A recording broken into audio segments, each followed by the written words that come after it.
ప్రత్యేకమైన పరిస్థితి ఏర్పడ్డది ఈ మునుగోడు నియోజకవర్గంలో. ఇప్పుడే మన కౌన్సిలర్ గారు చెప్తుండ్రు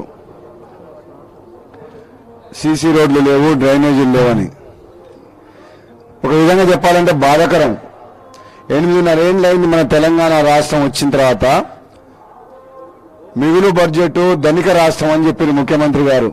మనందరికీ తెలుసు, మన హైదరాబాద్ నగరంలో వచ్చే ఆదాయం ఒకప్పుడు ఉమ్మడి ఆంధ్రప్రదేశ్ మొత్తానికి సంక్షేమ పథకాలకు మనం వాడుకునే వాళ్ళం.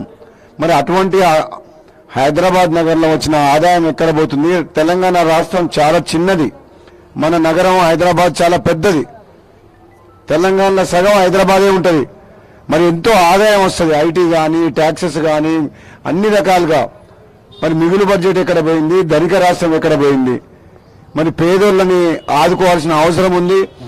హైదరాబాద్కు ఆమర దూరం ఉన్న చౌటుపలకాడ మున్సిపాలిటీలో మరి మురికి కాలువలు లేవంటే, సీసీ రోడ్లు లేవంటే మరి నిజంగా అభివృద్ధి చెందిందా అని ఒక్కసారి మనం ప్రశ్నించుకోవాలి. అది అభివృద్ధి చెందిందంటే కేవలం సిరిసిల్ల, సిద్దిపేట, గజ్వేలు, అవునా కాదా? వేల కోట్ల రూపాయలు 8.5 ఏళ్లలో మీ ప్రభుత్వాన్ని అడుగుతా ఉన్నా. 8.5 ఏళ్లలో ఆ 3 నియోజకవర్గాల మీద ఎంత ఖర్చు పెట్టిర్రు? సరే, ఒక నియోజకవర్గాన్ని తీసుకున్నాం. సిరిసిల్లకి ఎంత పెట్టిండ్రు 14 తర్వాత? మునుగోడుకు ఎంత నిధులు ఇచ్చిండ్రు? అంతమందికి టీఆర్ఎస్ పార్టీ ఎమ్మెల్యే 5 ఏళ్లుండే, పోనీ అప్పుడన్నా డెవలప్మెంట్ పైసలు ఇచ్చిరా అంటే ఇవ్వలేదు. నేను ప్రతిపక్ష పార్టీ ఎమ్మెల్యేని ఎంతో ఆశలు పెట్టుకుని నన్ను గెలిపించారు. మా 12 మంది ఎమ్మెల్యేలు తీసుకుపోయారు మాట్లాడకుండా 18 మందిలా. కానీ నేను ఎమ్మెల్యేగా చౌటుపల్లి మున్సిపాలిటీకి నిధులు కావాలి, చౌటుపల్లెల పరిధిలో మన పొల్యూషన్ పోవాలి, మా ప్రాంత పిల్లలకు ఉద్యోగాలు కావాలి, ఈ డెవలప్మెంట్ కావాలని అడిగి గొంతు పోయేటట్టు అరిచిన మాట్లాడిన. గతంలో ఇచ్చిన నిధులు కూడా 20 కోట్లు ఇస్తామని కూడా ఇవ్వలేదు. అంటే నువ్వు ముఖ్యమంత్రిగా ఉండి తెలంగాణ రాష్ట్రంలో అందరినీ సమానంగా చూసుకోవాల్సిన బాధ్యత ఈ కేసీఆర్ గారి మీద, ఈ ప్రభుత్వం మీద లేదా? ఎందుకు వివక్ష? ఎందుకు మెదకు, కరీంనగర్, గజ్వేల్, సిద్దిపేట, నల్గొండ జిల్లా తెలంగాణ లేదా? నల్గొండ బిడ్డలు తెలంగాణ ఉద్యమంలో భాగస్వాములు కాలేదా? రాజగోపాల్ రెడ్డి పార్లమెంట్లో తెలంగాణ కోసం పోరాటం చేయలేదా? అంటే నీ చేతిలో అధికారం ఉంది కదా అని నీ ఇష్టం వచ్చినట్టు చేస్తా అంటే అందరు నోరు మూసుకొని కూర్చోవాలనా?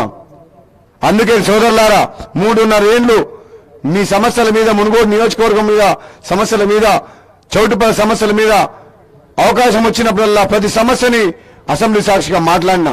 ప్రభుత్వం దిగి రాలేదు. ఈ ముఖ్యమంత్రి కనీసం 3.5 ఏళ్లలో ఒక్కసారి నాకు అపాయింట్మెంట్ కూడా ఇవ్వలేదు ఈ సమస్యలు చెబుదామంటే. అంటే ఒక ప్రతిపక్ష పార్టీ ఎమ్మెల్యేగా నన్ను గెలిపించిన ప్రజలను అవమానించినట్టే కదా, నాకు అపాయింట్మెంట్ ఇవ్వనట్టే. వర్షాలు వచ్చినప్పుడు చౌటుపల్ల హైవే అటుపక్క మొత్తం టౌనే మునిగిపోతే కూడా కనీసం అపాయింట్మెంట్ అడిగితే కూడా ఇవ్వలేదు. యుద్ధ ప్రాతిపదికన చర్యలు చేపట్టి ఇప్పటికి 3 సార్లు మునిగింది.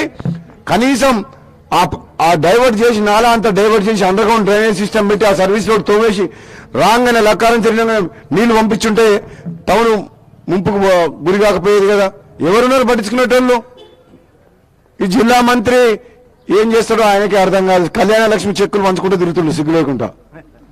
మంత్రి అంటే, ఒక జిల్లా మంత్రి అంటే నల్లగొండ జిల్లా ప్రాజెక్టులు, నల్లగొండ జిల్లా అభివృద్ధి కోసం అని చెప్పేసి ప్రతిపక్ష ఎమ్మెల్యే ఉన్నా, రూలింగ్ పార్టీ ఎమ్మెల్యే ఉన్నా జిల్లా అభివృద్ధికి కృషి చేయాలి ముఖ్యమంత్రి. కానీ కళ్యాణ లక్ష్మి చెక్కులు పంచుతుండవు.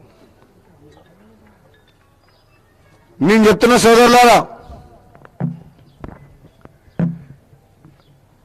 కేసీఆర్ ప్రభుత్వానికి, ముఖ్యమంత్రి కుటుంబానికి, కేసీఆర్ కుటుంబానికి అందరు బానిసలు అయిపోయినరు. ఏ ఆత్మగౌరవం కోసం అయితే మనం పోరాటం చేసి 60 ఏళ్లు 1000 మంది యువకులు ఆత్మ బలిదానం చేసి తెలంగాణ రాష్ట్రం సాధించుకున్నామో, అదే తెలంగాణ రాష్ట్రంలో కొందరు స్వార్థపరులు తెలంగాణ ప్రజల ఆత్మగౌరవాన్ని కేసీఆర్ కాళ్ళ కాడ పెట్టిన మాట వాస్తవం. వాళ్ళ స్వార్థం కోసం అని చెప్పేసి మన లాంటి నియోజకవర్గాలకు అభివృద్ధికి నిధులు ఇవ్వకుండా, అవమానించుకుంటా, ప్రజాస్వామ్యాన్ని కూలి చేసి, ప్రజాప్రతినిధులను అడుగడుగునా, ఉద్యమకారులను అడుగడుగునా అవమానించుకుంటా ఈ పరిపాలన కొనసాగుతుంది. ఒక నియంతలాగా పరిపాలిస్తుండు. ఆయనకు బుద్ధి చెప్పాల్సిన అవసరం ఉంది. అందుకనే మునుగోడు ఎన్నిక వచ్చింది. రాజగోపాల్ రెడ్డి అనే వ్యక్తి మీ అందరి తరపున సాహసం చేసి ధైర్యం చేసి మీ మీద నమ్మకంతో రాజీనామా చేసి చూసుకున్నామని చెప్పిన. ఇది నా కోసం వచ్చిన ఎన్నిక కాదు, ఎమ్మెల్యే పదవి కోసం వచ్చిన ఎన్నిక కాదు, ఒక పార్టీ కోసం వచ్చిన ఎన్నిక కాదు. అక్కడ నా కోసమే అయితే ఇంకా 18 నెలలు ఎమ్మెల్యే పదవి ఉంది లేదా? ఎవరి కోసం వచ్చింది ఎన్నిక? చౌటుప్పల్ ప్రజల కోసం, మునుగోడు ప్రజల కోసం, తెలంగాణ ప్రజల ఆత్మగౌరవం కోసం, తెలంగాణ రాష్ట్ర భవిష్యత్తు కోసం ఈ కేసీఆర్ కుటుంబం నుంచి 4 కోట్ల తెలంగాణ ప్రజలకు విముక్తి కలిగిస్తేందుకు వచ్చిన ఎన్నిక ఇది. కేసీఆర్ అందుకనే 3.5 ఏళ్ల అపాయింట్మెంట్ అయిన ముఖ్యమంత్రి, ఫామ్ హౌస్ లో పండుకున్న ముఖ్యమంత్రి మునుగోడుకు రప్పించినామా లేదా? రాజీనామా చేసినాక వచ్చిందా లేదా? ఎందుకు వచ్చిండు? ఒక 5 నిమిషాలు అపాయింట్మెంట్ ఇవ్వలేదు, నియోజకవర్గ సమస్యలు చెప్పుకున్నావంటే అటువంటివి నువ్వు వచ్చి సభ పెట్టినావు. ఏం చెప్పినావు సభలో? బెదిరించిపోయినావు. రైతులకు బీజేపీకి ఓటేస్తే మోటార్లకు మీటర్ పెడతారు, ఇది ఆషామాషా ఎన్నిక కాదు, ఇది తెలంగాణ భవిష్యత్తుని మార్చే ఎన్నిక అన్నది అప్పుడే అర్థమైంది. ఎప్పుడైతే రాజీనామా చేసినో కేసీఆర్ కి ధర పుట్టింది. ఎప్పుడైతే నేను అమిత్ షా గారిని కలిసి వచ్చినో ఢిల్లీలో 8 ఏళ్ల నుంచి అడిగితే గట్టుపల మండలం ఇవ్వలేదు, కానీ దెబ్బకి గట్టుపల మండలం ఇచ్చిండు. రాజీనామా చేయంగానే దిగి వచ్చిండు. అమ్మా ఏదో జరగబోతుంది, కొంప కూల్సట్టుది మునుగోడు ప్రజలని చెప్పి. హాయ్ ఫ్రెండ్స్, మా టుడే టుమారో యూట్యూబ్ ఛానల్ చూస్తున్నందుకు చాలా థ్యాంక్స్. మరిన్ని లేటెస్ట్ వీడియోస్ కోసం వెంటనే సబ్స్క్రైబ్ చేయండి. అలాగే ఈ బెల్ ని కూడా రింగ్ చేసేయండి. మా నోటిఫికేషన్స్ అన్ని మీ మొబైల్లో వస్తాయి. అలాగే మా వీడియోస్ మీకు నచ్చితే లైక్ చేయండి, షేర్ చేయండి, నచ్చకపోతే కామెంట్ చేయండి.